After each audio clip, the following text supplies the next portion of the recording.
Now, hopefully this is not as bad as last time I tried to schedule it ahead of time. Hopefully there's sound. Hopefully it's not lag. I don't know how it seems to you guys.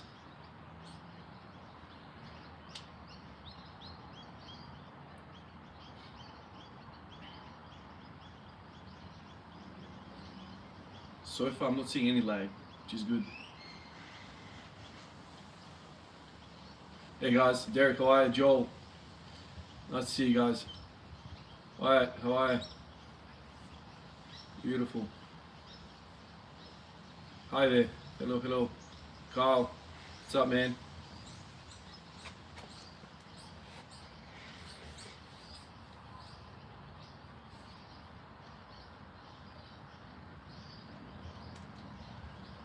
Justin, Sam, how are you, man?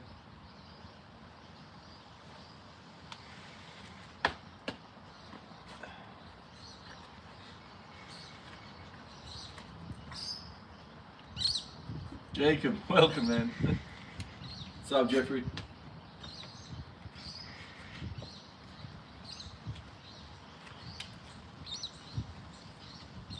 Steven, why, man? From Brazil. Midnight, that's awesome. Francisco, Javier.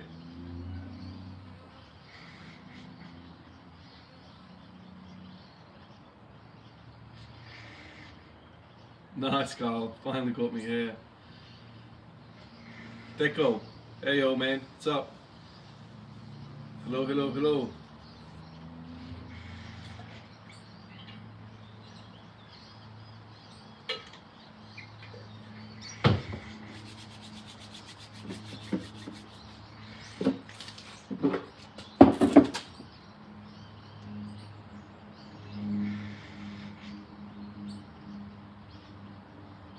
Yeah, I don't know what it is, man.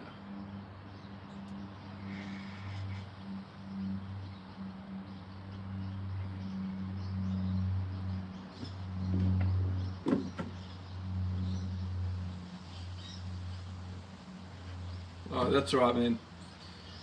If it's getting late, you gotta do what you gotta do. As long as there's not too much lag and whatever, then we'll stick with it, I guess. That's the biggest thing. Last time I tried to schedule it like this, you know, several hours beforehand, it's just, I don't know, it does something to the thing. I don't know. At least it did last time. Awesome. Excellent. As long as the live's alright then. Sweet.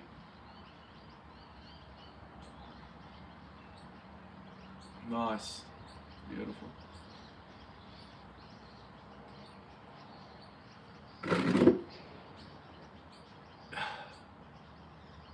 Nice. Good to hear, Joel.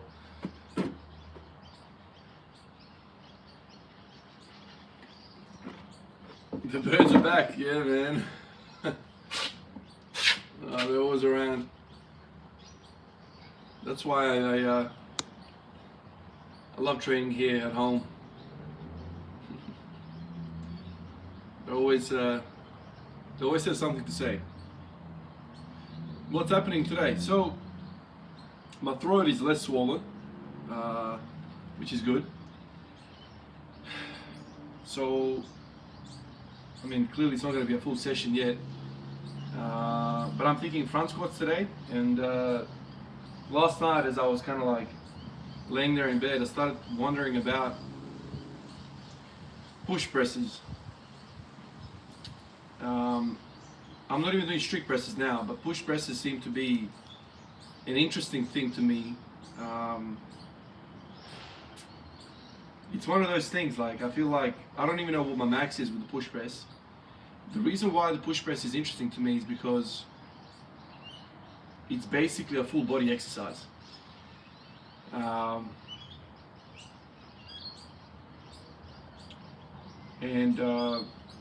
don't know, I'm wondering whether getting really good at the push press will have carryover to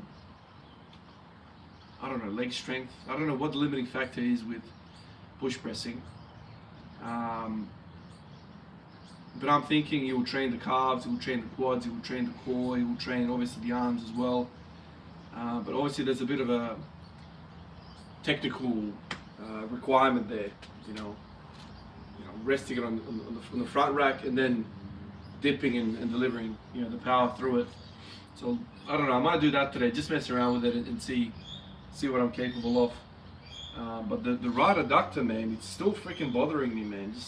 This has never happened before. The right adductor like this. It's it hurts to palpate. It hurts to put, you know, stretch through it. It hurts to contract it, like if I was to squeeze it like this. I don't know what's going on, man. I think I really need to do some pulling. But I can't do any meaningful pulling because I've got a mild headache still. Still got a headache. And the last thing you want to do is, you know, do a big Valsalva maneuver and freaking blow the brain.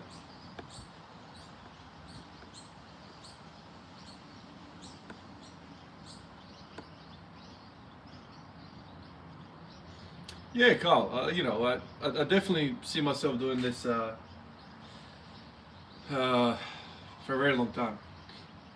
It's just it's too good to give up. Like it's not taxing me. It's actually benefiting me.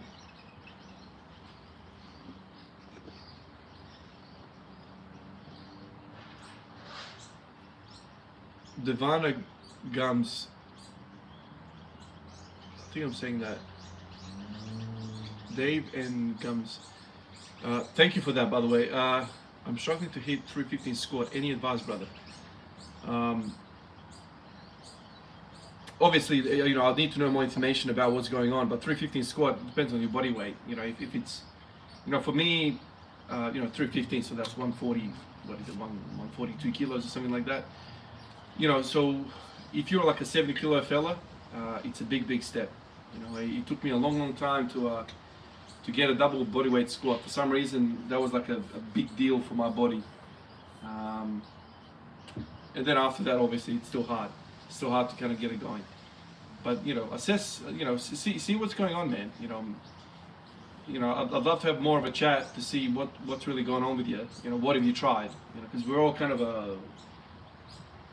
on a plateau, and you know, the idea is you got to try different things to kind of work out what works, what isn't. You have to change things, increase volume, or maybe even decrease volume. Maybe you're doing too much volume.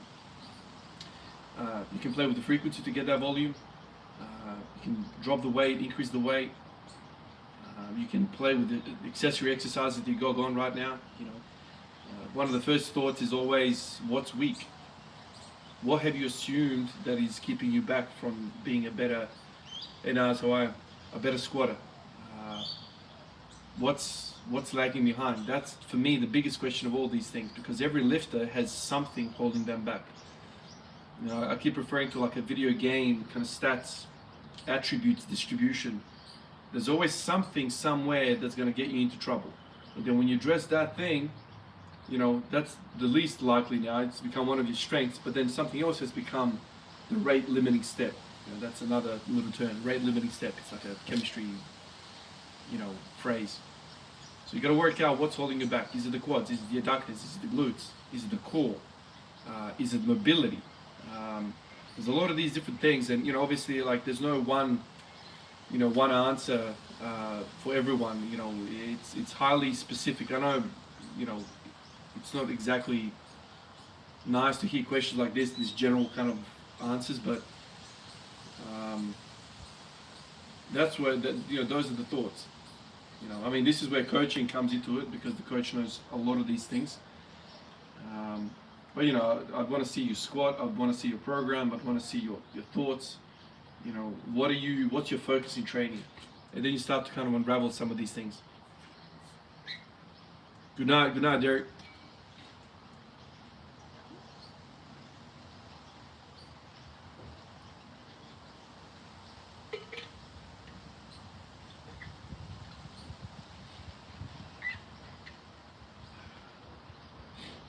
Yeah, Joe, I'm feeling a little bit better. It's definitely heading in the right direction now. It's still swollen, but so I still can't, you know, go hard at the training. But I, you know, definitely better than yesterday, which is always good. So I'll take any improvement. I just want to know that it's heading towards better.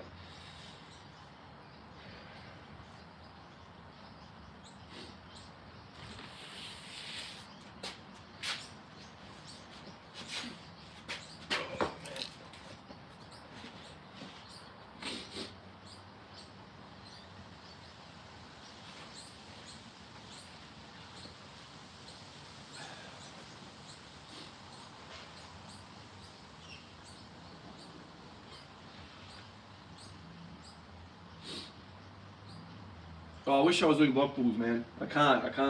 My head will pop off. You know, it's a really bad idea to push heavy weight when you got when you've got a headache. It's not good. So I'll definitely stay away from the heavy stuff today, and I'll try and just get back to, you know, what I've been doing the last few days, just exploring some mobility stuff, spending time in the hall, that kind of thing. Why is this bothering me like this?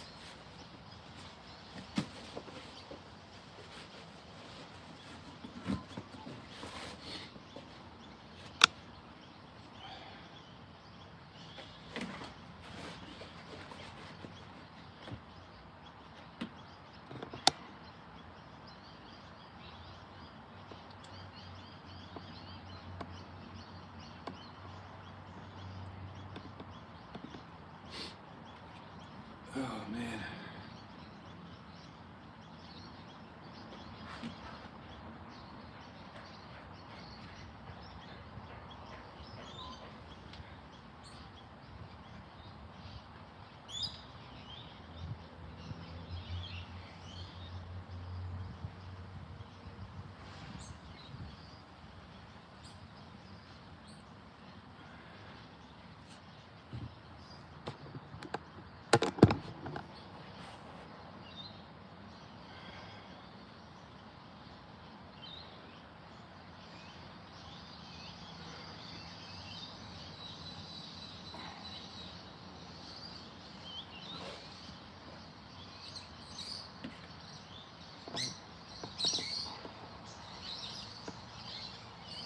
No, I never tried knees over toes, anything really.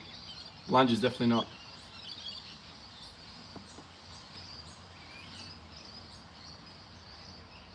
Oh yeah, right. 3 weeks, man. Hopefully it doesn't take that long for me. I mean, let's see how it goes. You know, I really think if I just get back to pulling, it's gonna be better. I just need to get better, get back to the pulling, because the moment I let go of pulling exercises, man, I'm screwed. Body just starts to hurt. It's the weirdest thing, man. Like, all I want to do is squat, but all the body wants to do is do pulling exercises. It's just how it is.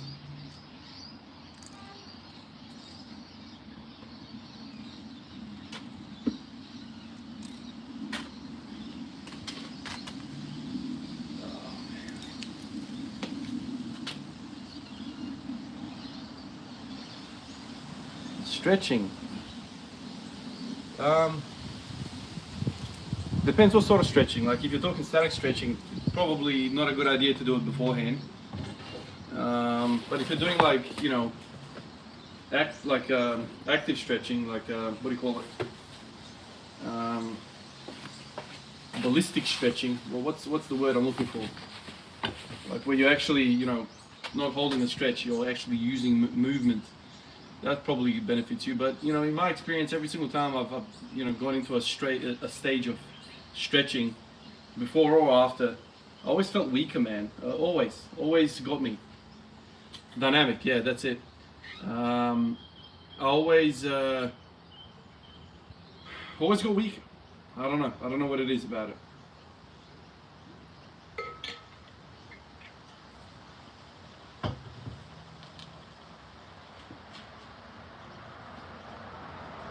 Alright, let me pick this up so I can stand up.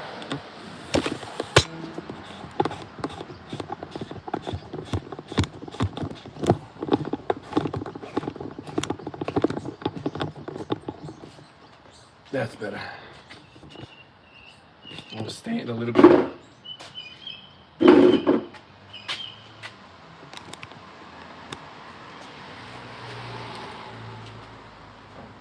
Oh.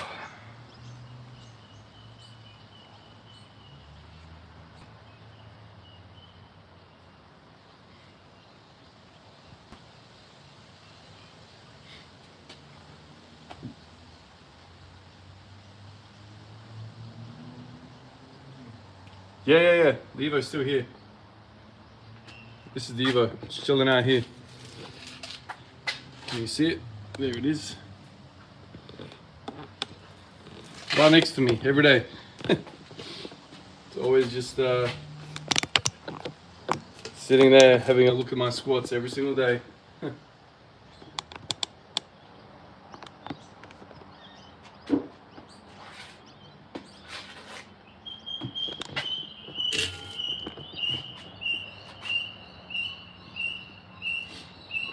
Yeah, you know, I wish I'd spent more time with the Evo, you know, like I wish I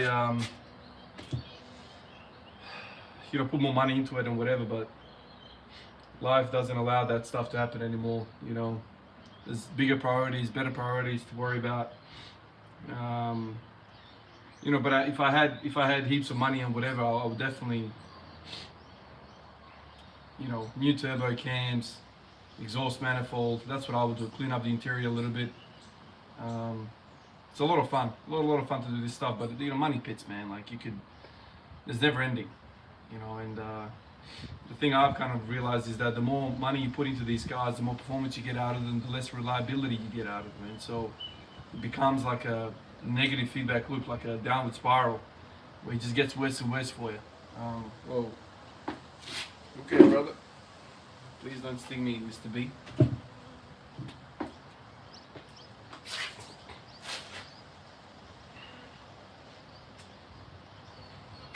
Oh man. Telling me to do a set maybe. Wonder.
Oh man.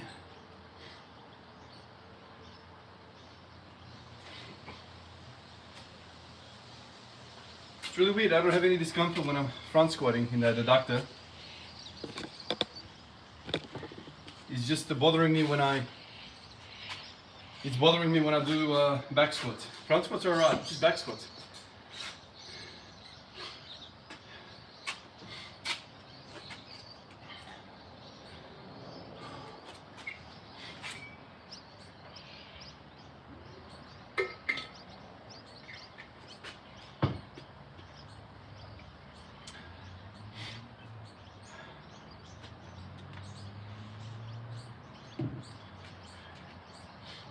I'll do some calf raises.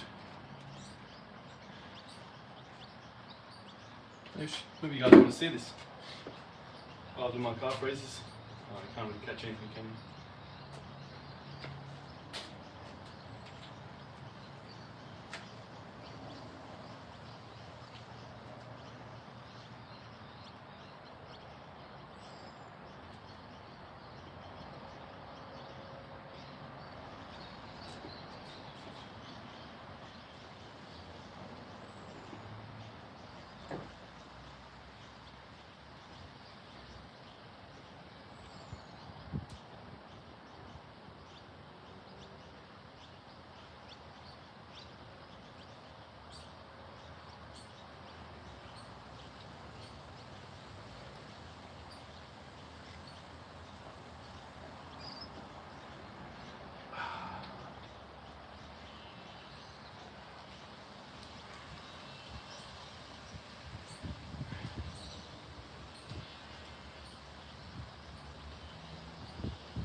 You know, sometimes I wonder to myself, like, for some of you guys who work in hospitals, you know this.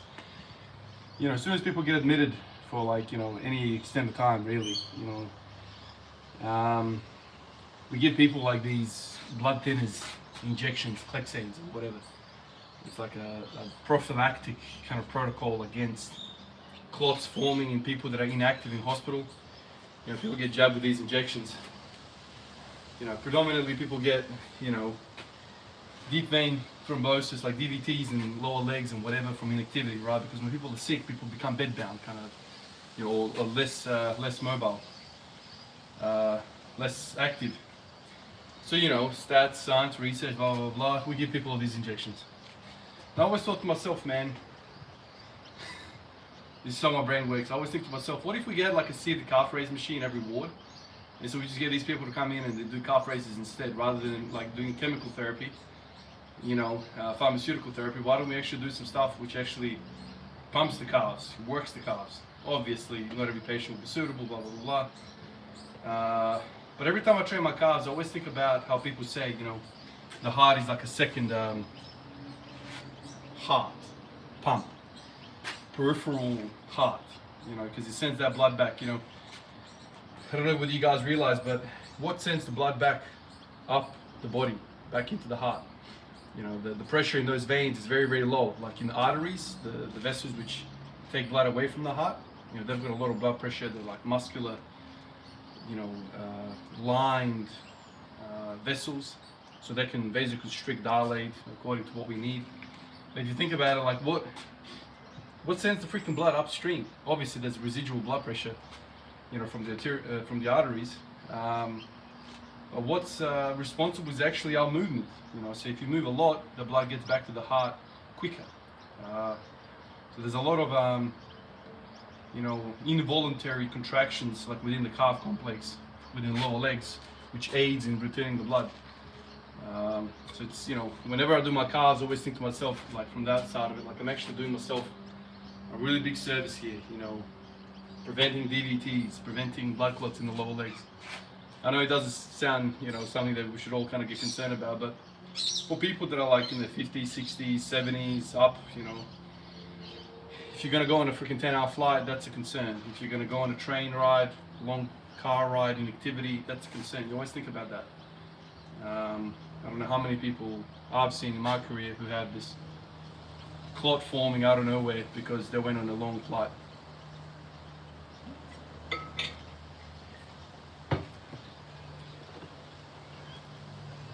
Movement is truly a medicine. Yeah, that's it, man. It really is.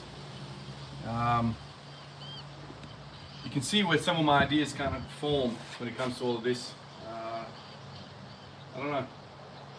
When you work in nursing, in medicine, like, you know, and then you think about training, you think about how important it is to be active. Squat every day is kind of like born out of those thoughts, you know. Screw the gains, man. I want to prevent a freaking clot forming, you know.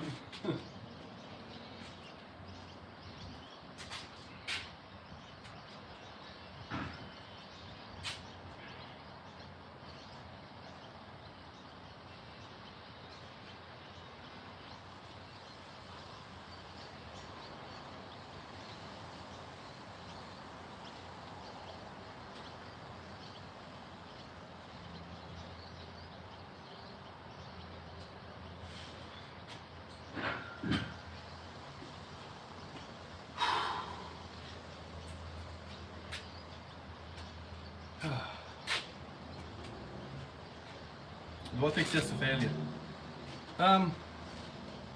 Yes and no. Definitely found when I push close to failure, but failure is a funny term, right? Failure is a funny term, like psychological failure and mechanical failure. Psychological failure is like, shit, this is way too hard, you know, it's burning too much, I can't take the pain, you stop. Mechanical failure where it's like, you've hit the wall, there is not enough muscular potential to overcome this. That type of failure, you know, you can't really do many sets like that. I'm always kind of like a advocate, at least in my mind, I think it's just a lot better to get total volume in. You know, I'm kind of thinking about the whole grease in the groove benefits. You know, the tradies, the farmers, they don't go to failure, man. Accumulation of thousands of freaking reps. You know, they stop shy. You know, if you think somebody like digging a hole, you know, they don't dig, and then you can't dig anymore, and then they're like, I have to stop now. As soon as it gets kind of moderately kind of hard or whatever, you know, it's all about you know, your perception of it. They'll stop, take a break, you know, have a drink or whatever, and get back to it. You know, that's kind of what I think is, at least should be 80% of your training time, kind of like that, thinking in that kind of frame.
Fire. Everyone doing a set of calf. Calf raises, man. They're always kind of like hot and cold with me. You know, I do them a bunch and then I stop.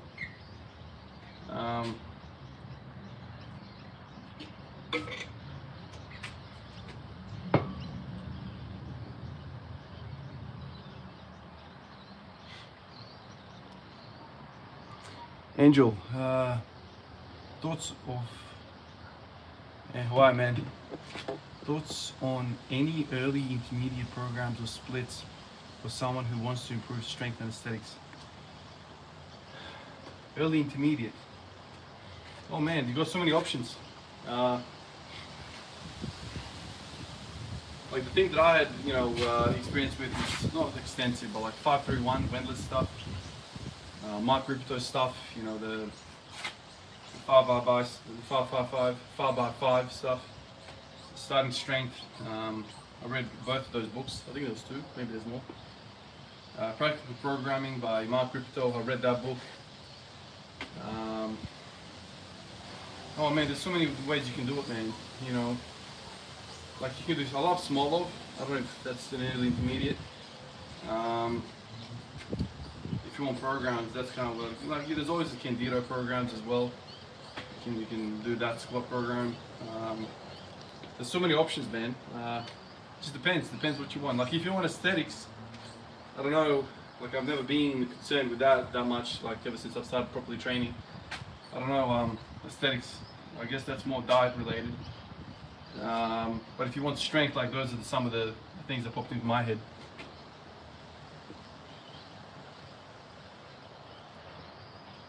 Who's my favorite fitness influencer?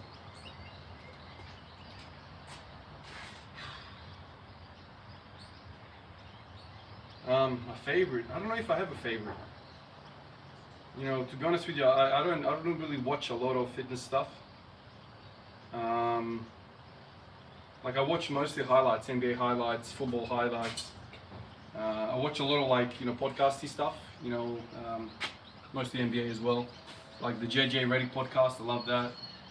I have watched a few of Draymond Green stuff. All the Smoke, Steven Jackson and Matt Barnes. that's the kind of stuff I watch. But in terms of favorite influencer, like I love Seeker Strength. You know, Seeker Strength is cool. I like what they do. I like their style of content.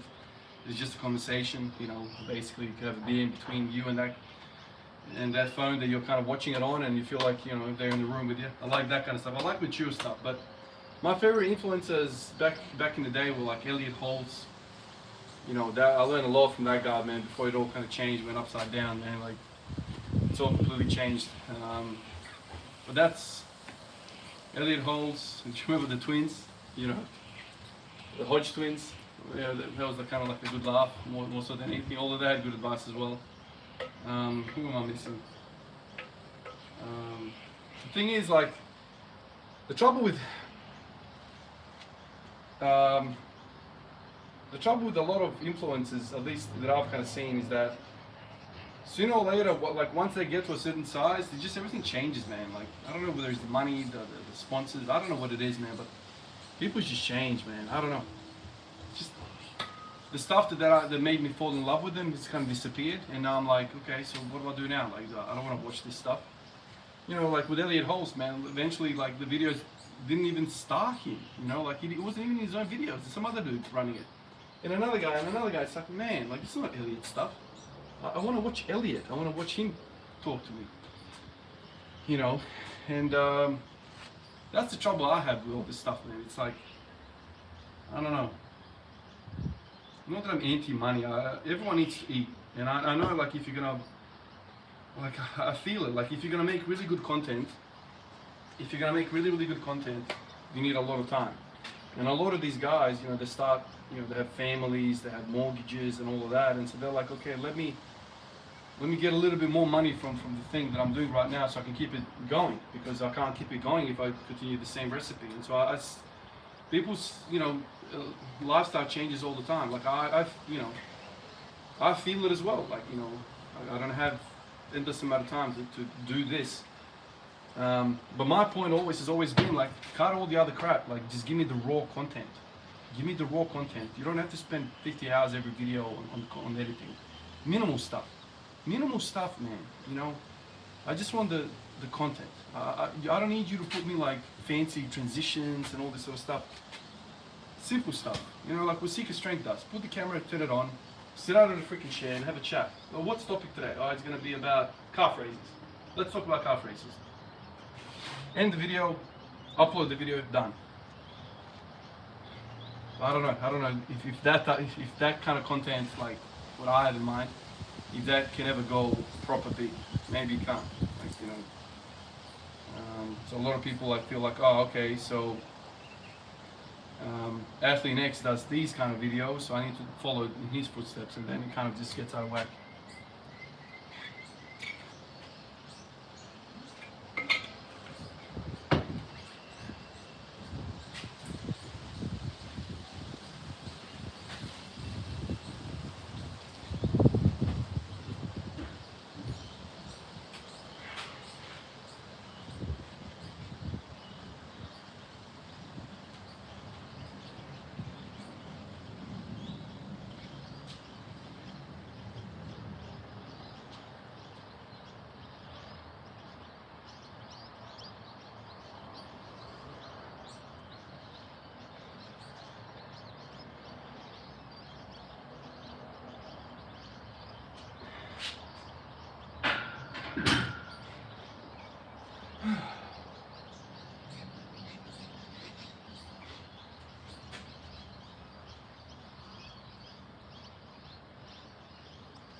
Bench press every day. I think it's a good idea. Is that what you mean, man? I don't believe that was a question for me.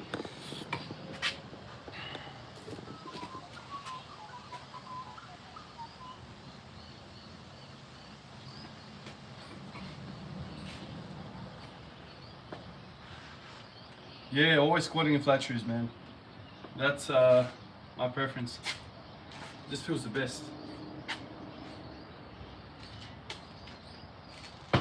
Let me fix this up a little bit. I'm like out of screen, in screen, out of screen, in screen.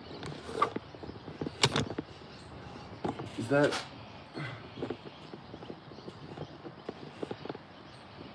Oh, that's better, right? You can see me now. What was nursing school like? It was alright. Quite a lot of fun. Lots of girls. It's good ratios. You know, yeah, lots of girls, man.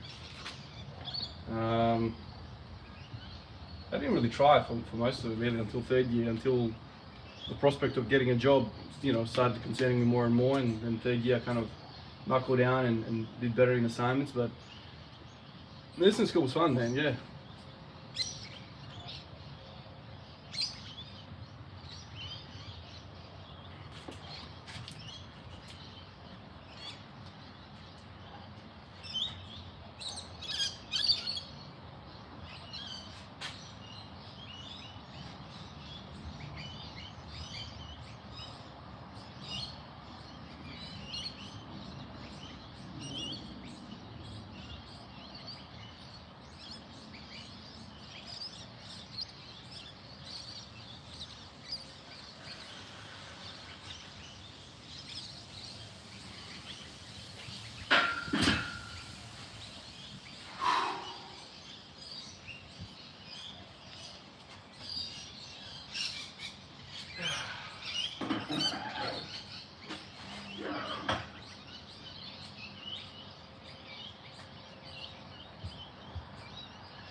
Lots of calf raises.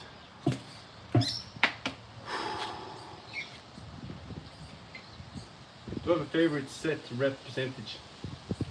I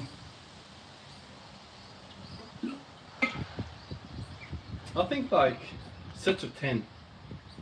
I think So the hardest thing for me, man, is like stuff in between. Like sets of 5 are crap. Don't like them at all. Love sets of 1, like singles. Right? I can do 20 singles. You know, that's fine for me. I like doing like 5 sets of 10, 3 sets of 10, that kind of stuff. Man, it's freaking windy here now all of a sudden. I like all that kind of stuff. But like sets of 5, like that's probably my least favorite. I know that much.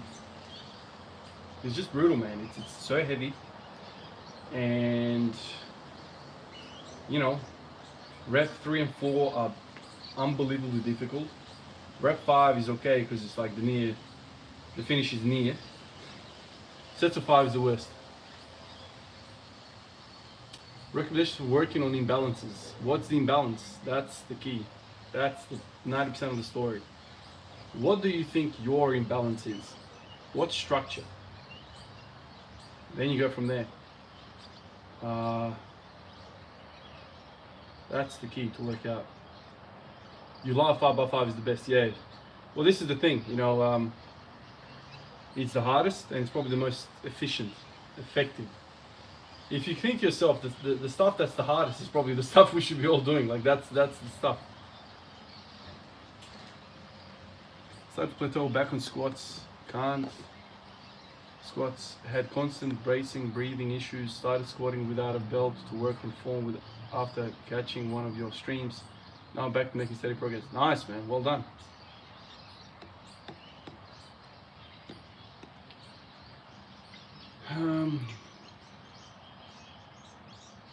Do you have any recommendations on working lower back during my squat and deadlift? I feel my lower back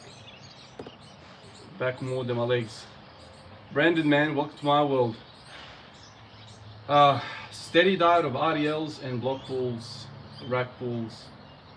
That's the stuff I would say. If you want to train your lower back, not just lower back, the whole complex, you know, like bracing for rack pull and RDL. That's what I would say, man. It's probably the best. Obviously, you know, 45 harpers or whatever, that's for blood work. But if you want tension, man, rack pulls, block pulls.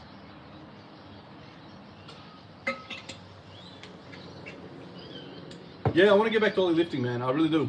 I need to get my deadlift moving again and my squat, and then I head back to it. I found that every time I, you know, focus on sessions with ollie lifting, I felt like I was exhausted. It's just so much work. So much work. Like you think to yourself, oh, it's just a barbell, right? Like you're just kind of working the snatch motion. Takes it out of you. It's just those positions are so difficult, like in terms of mobility. They're just holding your freaking arms out here for 30 minutes. You put your arms down, like, man, I'm exhausted, man. So it doesn't seem like much, but it's actually exhausting like crazy. So, and I felt like when I started doing that, I couldn't do anything else, man. You know, that was the trouble with me.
Thanks, man.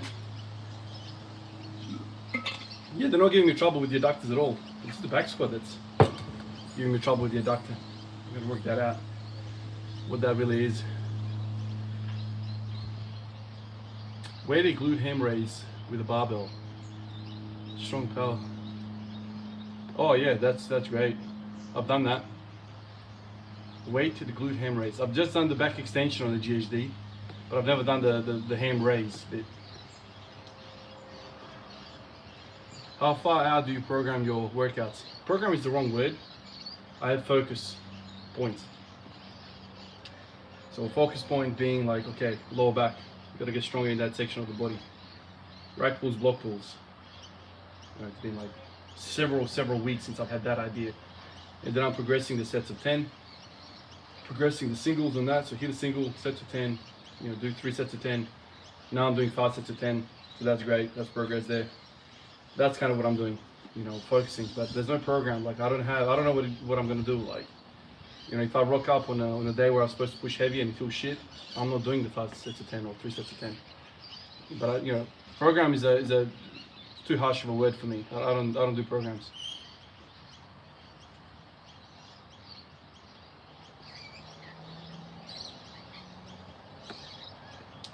Feeling dizzy during workout sessions, which feels like anxiety attacks. Oh.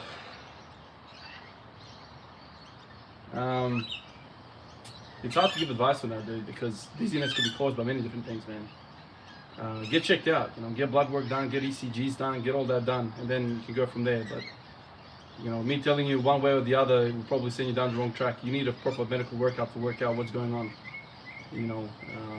After your medical side is done, then you can probably go down the line of mental health type stuff. But you don't want to say, oh, it's anxiety, but then you have a cardiac issue at the background. Make sure that's all clear, and then you can go from there. But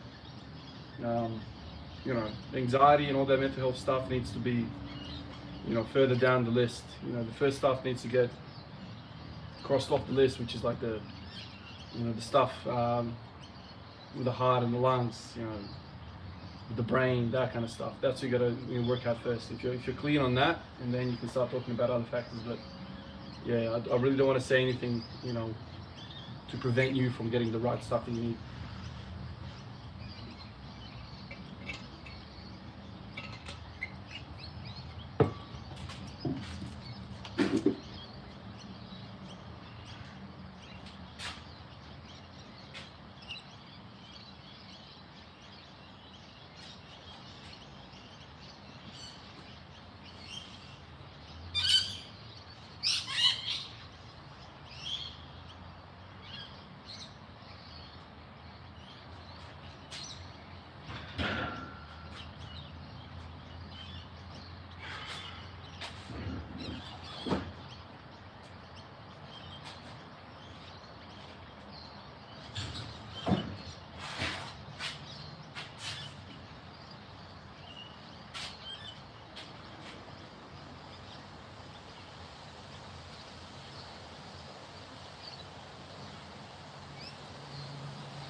Ever use chalk? I haven't in a long time. Ever since I let go of the hook grip business, I stopped using chalk. But yeah, kind of poppy today. Feeling a lot better, dude. Feeling a lot better. I don't have weakness, bony aches anymore. So definitely feeling better. It's just tonsils are still swollen. Still have a headache. So that's still kind of limiting me. But let's see. Yeah, I use a pillow, man. Yeah.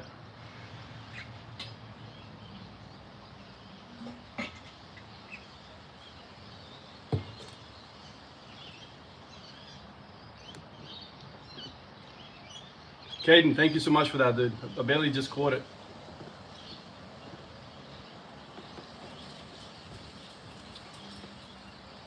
Thank you so much for that, dude. Appreciate you. I don't have any pets, Joel, at all. Nothing like that.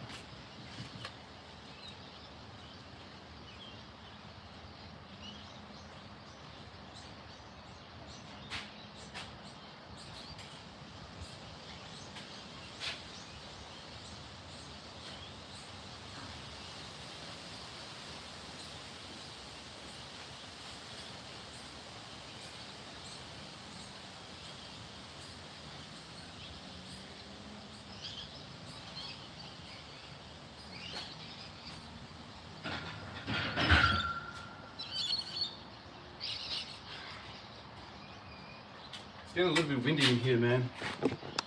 Getting a bit cold.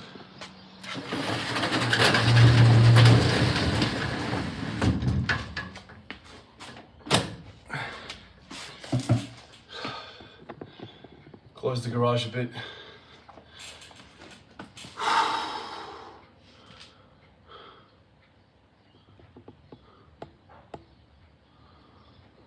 Ooh, full small oval and front squat.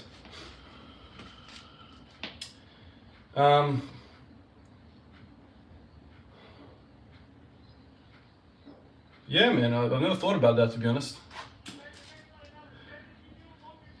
Could be something to try, man. Small off's heavy, man. Small off's, it's a lot of freaking work, man. I don't know, man. I mean, front squats are tough on the upper back, tough on the core. I don't know if, maybe if you start off with like a lower percentages and you kind of ease into the program. Oh, there you go. There you go. It's too hard.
My butt winks so much it's unstoppable.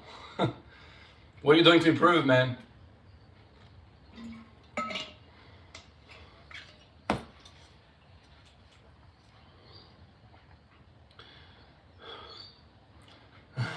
Cheers, Dylan.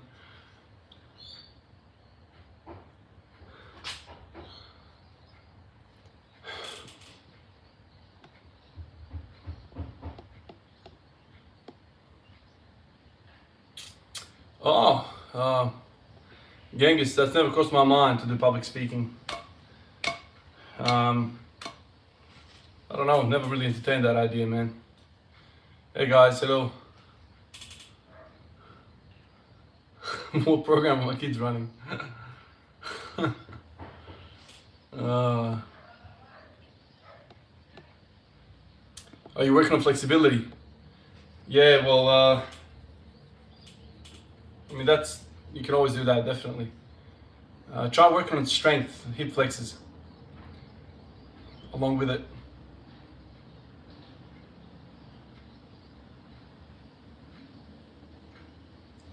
Yeah, next set will be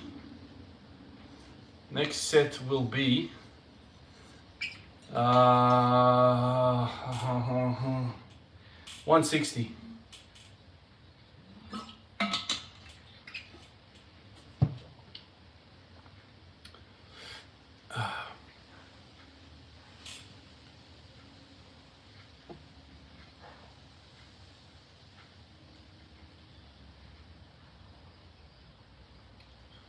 Yeah, Genghis, I guess that's an option down the track. The trouble with my life, man, is that a lot of people give me suggestions on what to do and, you know, how to make this bigger and better or whatever. It's just that my daily routine with these videos and the squat every day and the training is taking up all my time. You know, it's not like I'm uploading a video once a week. I'm doing it every day. And so that's taking a lot of my time. So I don't have a lot of real room to do anything else. You know, it's that, work and family, and that's basically all I got going at the moment. But maybe down the track I could look at other ventures. But right now I'm just happy doing what I'm doing right now, man. It's just, you know, I'm happy.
Cheers, fellas.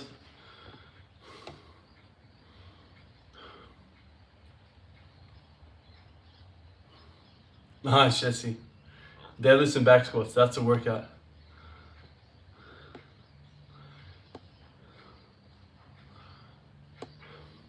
How important is my training compared to work life, family? Some gym addicts will put it before everything else.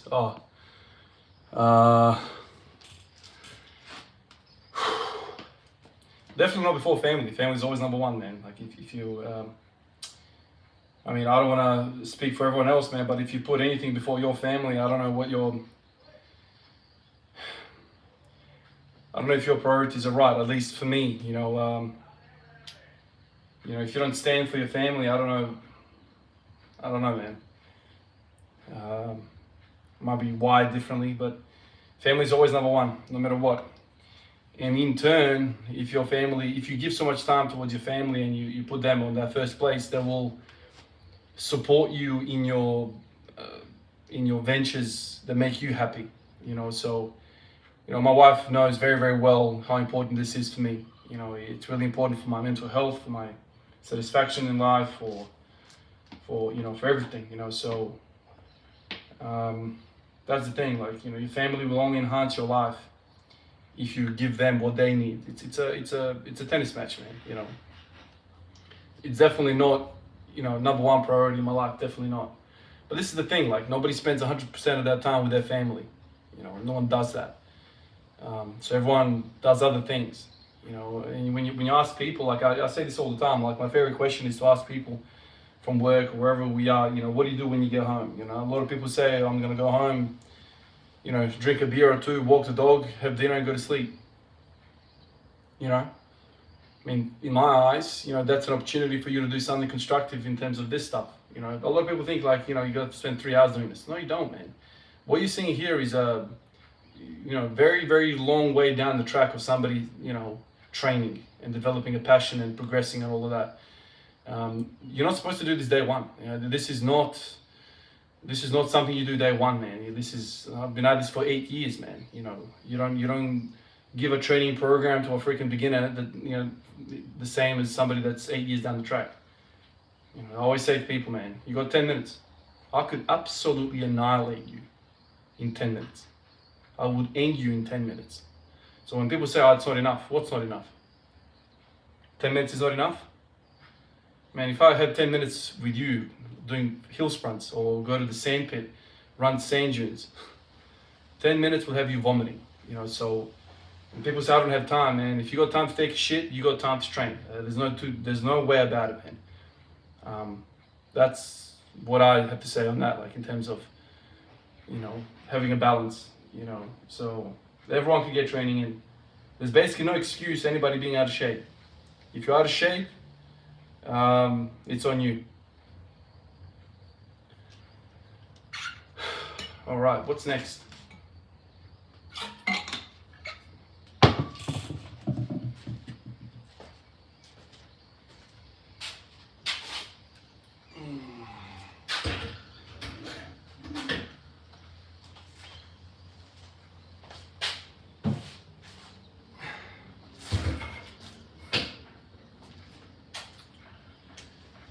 Let's get 170 on there.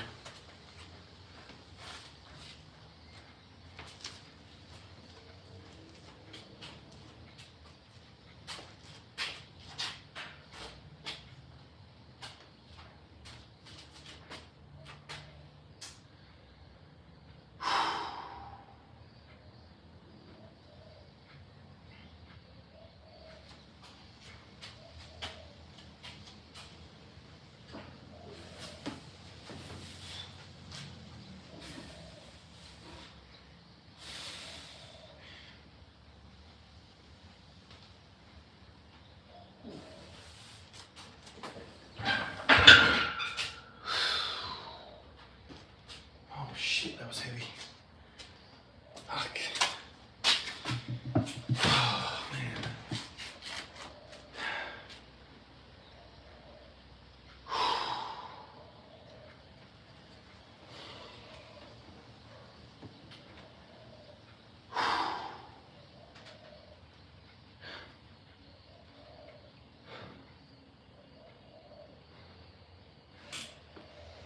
Oh.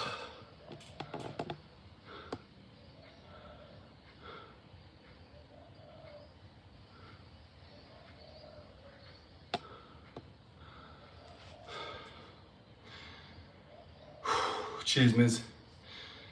Yeah, this one felt freaking heavy today. 170. Felt like 180, man. But I got it.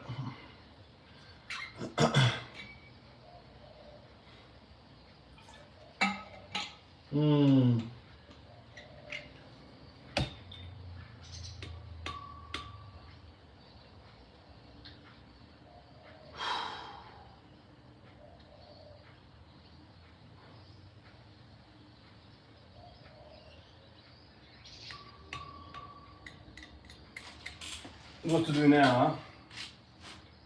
My body always wants more. I always want to do more. But I have to balance it out. Balance it out with what I'm feeling.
Brendan, you should be initiating a squat with your hips, not your knees. Is that for me, man, or?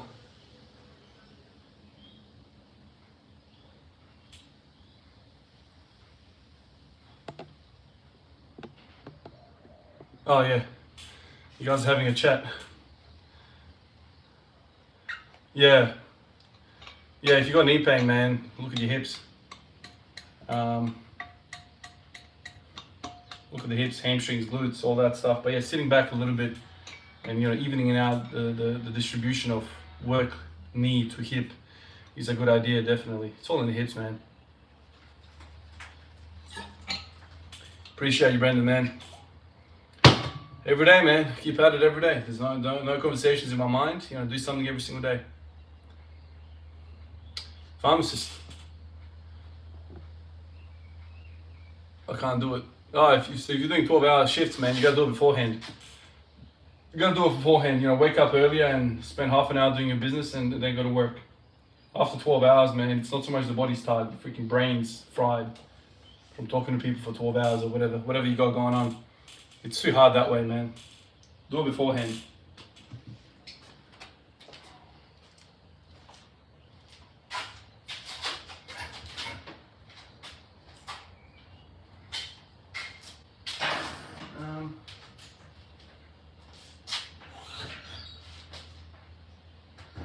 Let's do 150s, eh? Couple of 150s. Couple of triples, I reckon, maybe. If I'll be able to do that.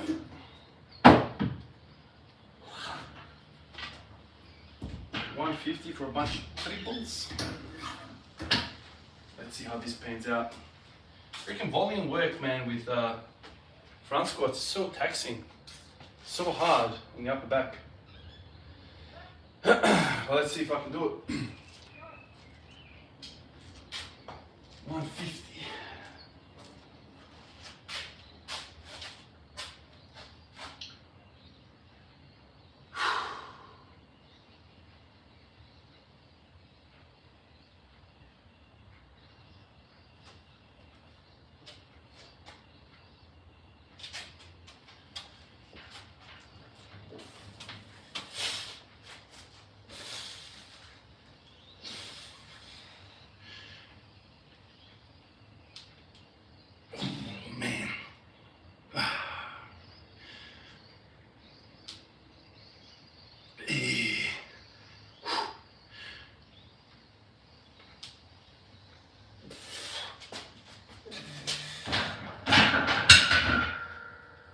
Oh man, that was heavy as hell.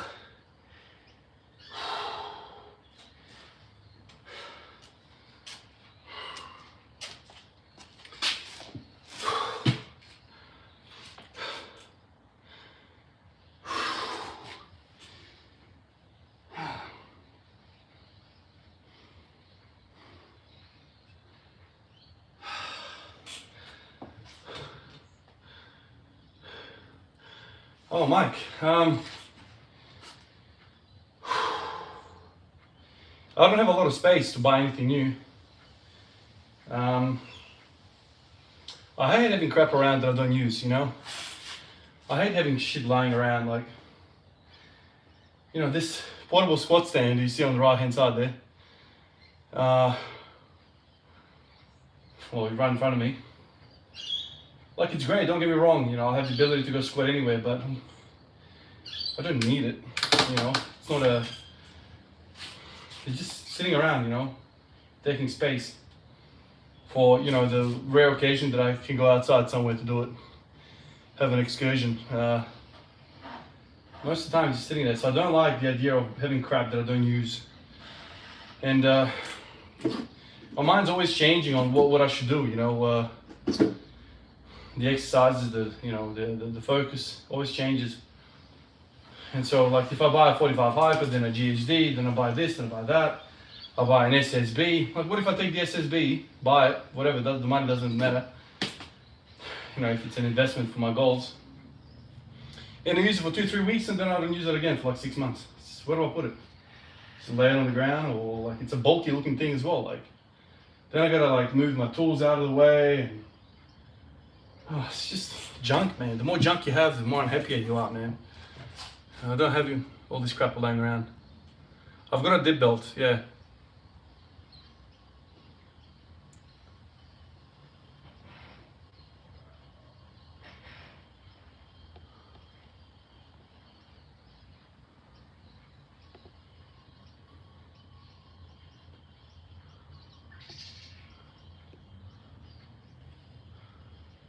Oh yeah, if I get a vertical stand, yeah. But then that vertical stand also has to stand somewhere. I don't know. I always feel like home gyms, especially with this, like one car park size, minimal, man, minimal. Basically, 1 or 2 barbells. One really just do. I've got a beater bar, so I can beat the hell up. I want to do rack pulls and whatever, but have a bar that you don't care about. Have a bar that you do care about. And then squat rack is essential, like absolutely, like power rack. Have that. That's an absolute must. And then the weights that you need. You know, I'd say get bumpers. If you don't get bumpers, then you need a platform. If you get a platform, then once again that takes space. You know, like sometimes I drive my car in here to do whatever I need to do, right? If you've got a platform in here, then it's a headache, you know. Do you drive your car on the platform? I don't know, man.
Man, absolute war.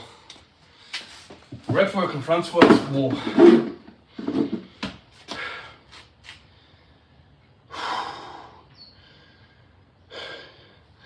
They're killing me, Brendan, man.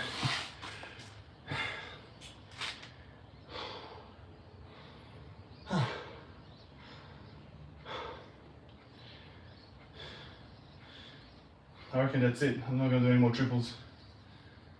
Really taxing the hell out of me. Oh man.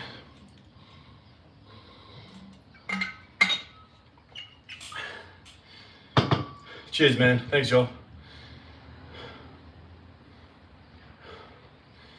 It's always a pleasure to hear that.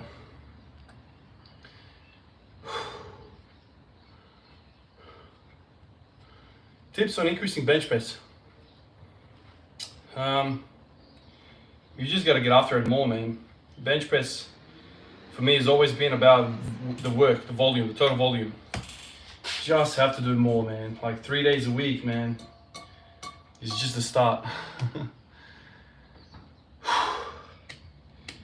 Yeah, you gotta increase the frequency, the volume. Even if you're just doing push-ups, you just have to do work. It's one of the reasons why mine never moves. It's because I don't, number one, I don't have the motivation to actually do all that work, but it's so far down my priority list.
Yeah.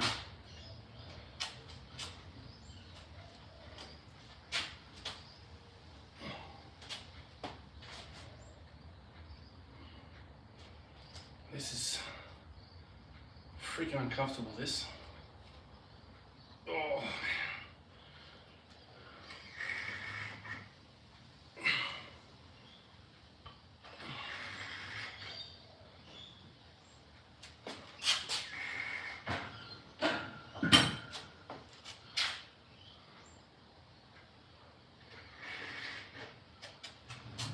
Oh, that's even worse.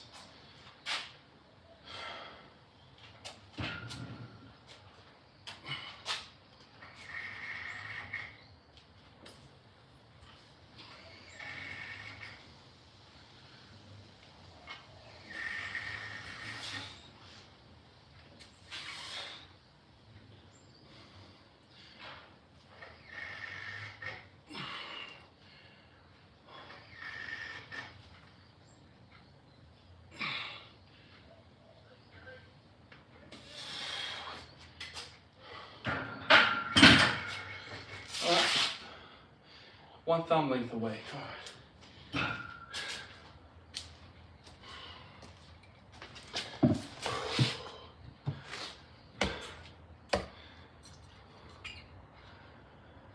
Average workout time, probably hour and a half. Probably hour and a half, I'd say. Yeah. A lot of the times it goes to 2 hours.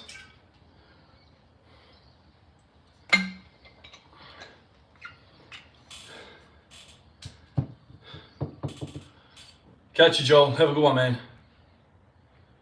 See you, man.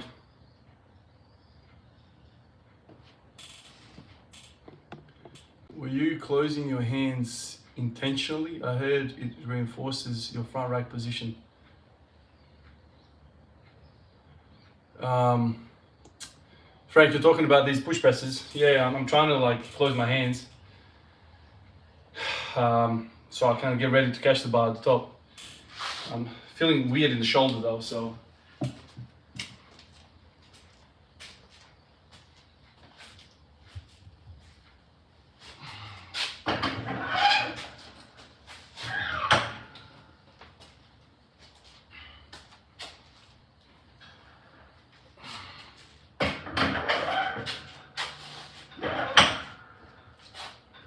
Now there's a beam here. So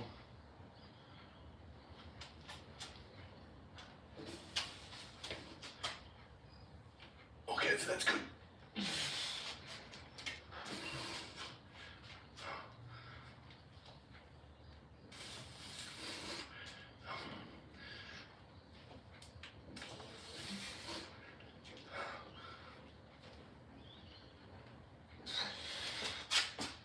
Oh man.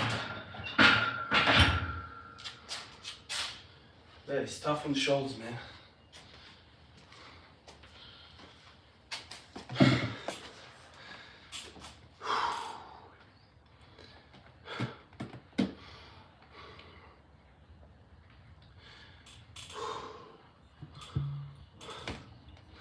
Hey man, how are you, Calder?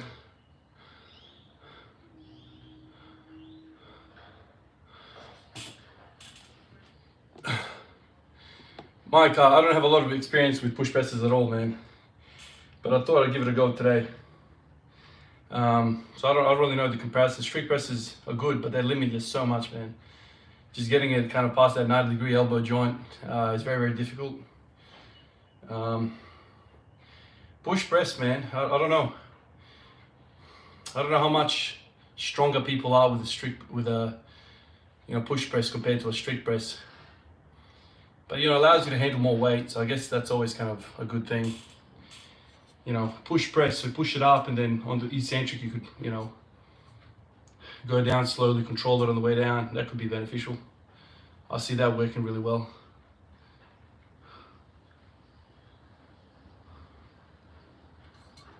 Do I struggle with drive? No, not at all, man. Not at all. You have to not waste days. You don't want to waste days, man, because they're numbered. This life is not forever, dude. Don't waste your days. You don't have too many left.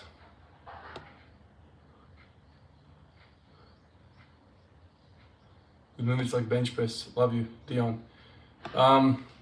Frequency, man. Frequency is the best thing for your joints. Frequent movement is far better than infrequent and lots of movement, right? So you'd rather have high frequency, small workouts than infrequent workouts, big workouts. Our joints don't have circulation as well as muscles. So your muscles repair when you're inactive, but your joints don't really. So you got to keep active, man. That's the number one thing for longevity of joints. That's the key, man.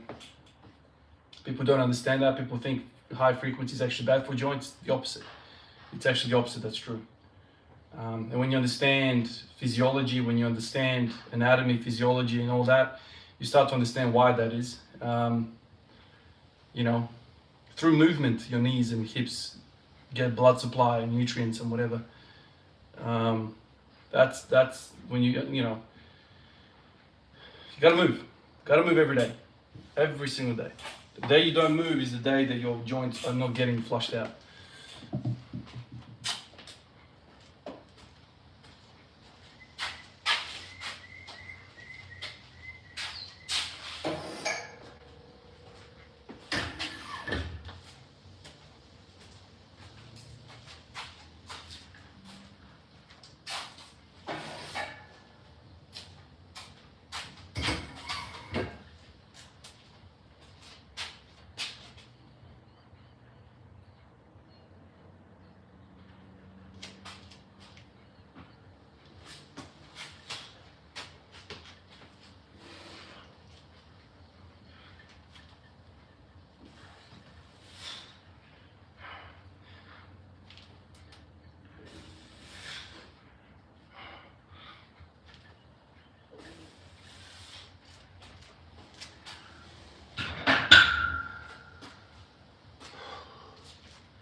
Yeah, I've tried Smolov. I've tried Smolov a few times actually. You know, recently I've been thinking about Smolov quite a lot actually. I really like Smolov. Even in a squat everyday program, it's like a good layout, good, you know, undulating periodization type thing, you know. I like Smolov. It's really good stuff. Not the full thing, man. Like just the mesocycle, you know. Are we back? Don't know what's happened there. Dropped out. Can you guys see me and stuff? Is it all good? Oh, sweet. Excellent. Good stuff.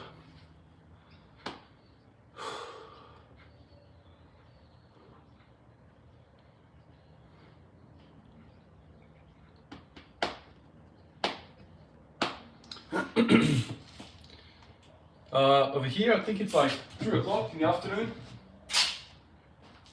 3 o'clock, yeah.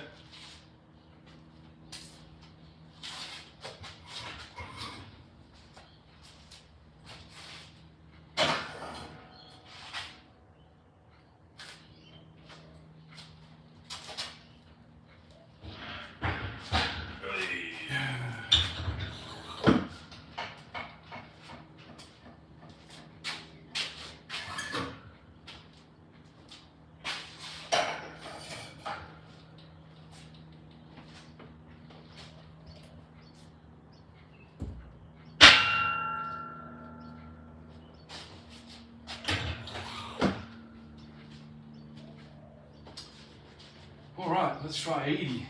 I feel like it's freaking a lot of weight, isn't it?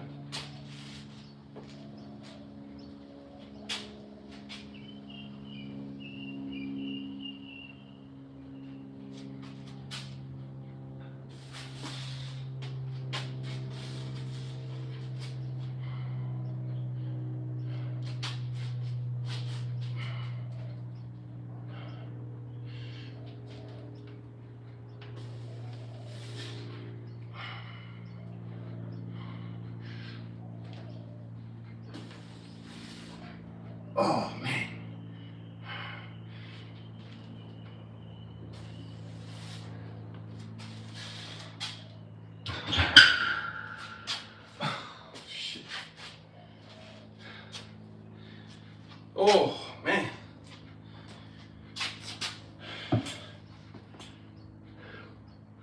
That's a good exercise, boys. Wow. I think the good thing about it is you yeah, reach the component.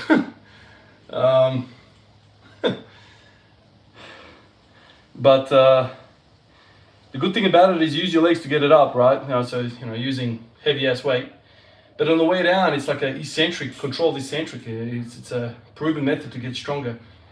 Using eccentrics. So using weight that's way too heavy for a strict movement on the concentric.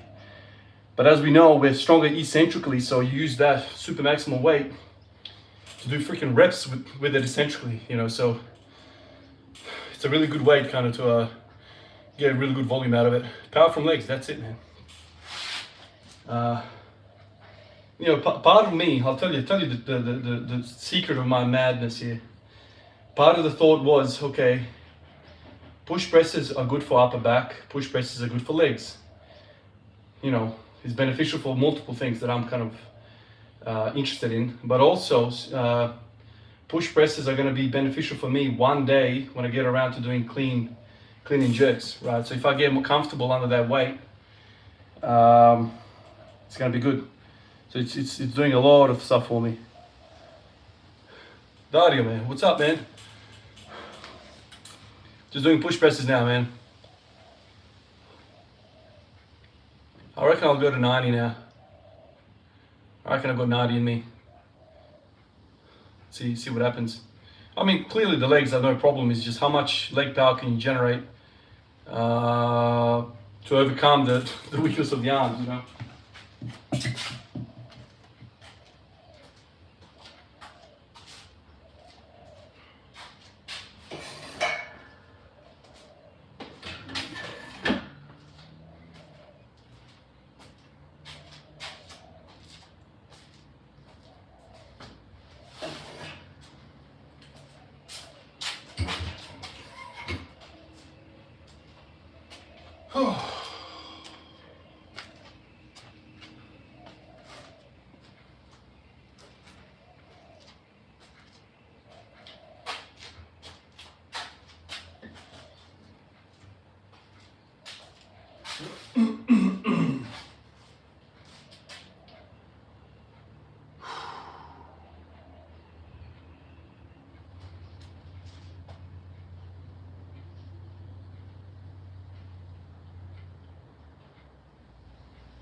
Oh, shit.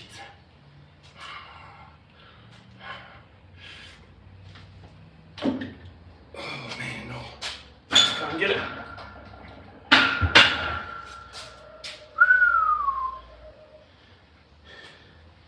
Man, that's scary as hell. That is scary.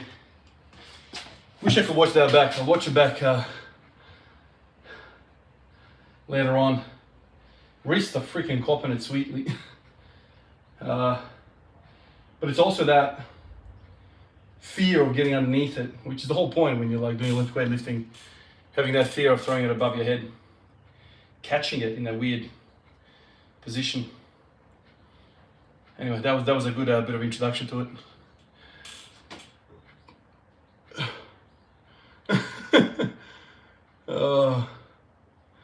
I know.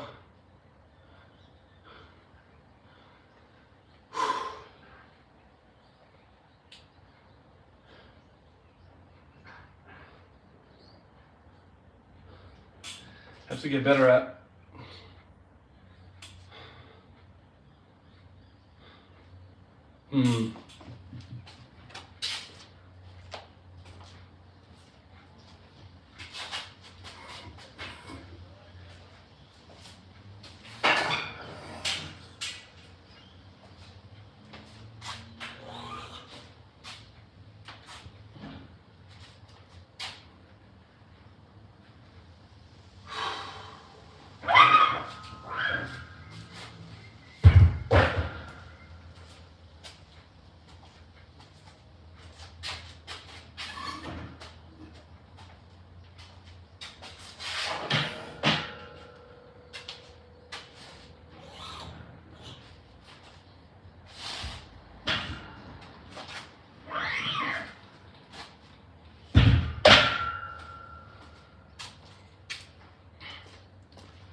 Yeah, you heard the pen click. Yeah, I'll write everything down, man. Everything right down. So I'll sit here for a little bit longer and write down my thoughts and all that stuff.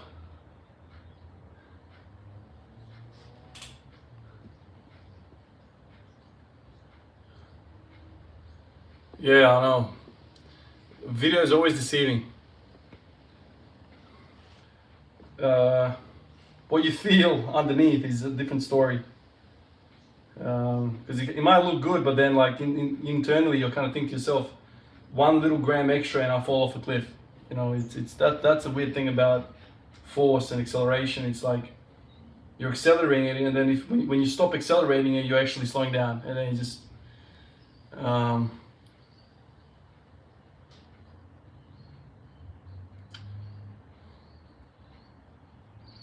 yeah, it's tricky. All right, fellas, that's me. That's me all done. Tomorrow's going to be a 5 a.m. session, so it's not going to be live. It's going to be back to the normal routine. Hopefully I'll wake up feeling better again, so I can make it throughout the day shift work tomorrow. So start off with the lighter session again and head off to work. You're traveling 5 hours to get to work. Damn, that's a long way. All right, fellas. All the best. Peace out, and I'll catch you in the next one.